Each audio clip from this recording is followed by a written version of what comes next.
Welcome back, Crammers, to question 25. A rainwater tank contains 2.4 times 10 to the power 7 raindrops.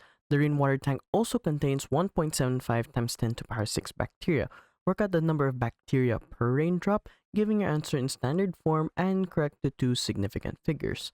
First off, if it's bacteria to raindrop, we write bacteria first, so 1.75 times 10 to the power of 6 divided by the tank, which is 2.4 times 10 to the power of 7. We can actually simplify this by dividing this by 10 and then adding 1 here. This is to make them the same base and they can actually cancel out.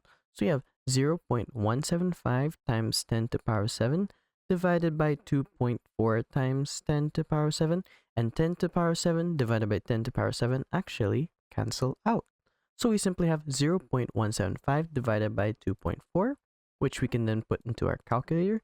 0.175 divided by 2.4 gives us 0.07291.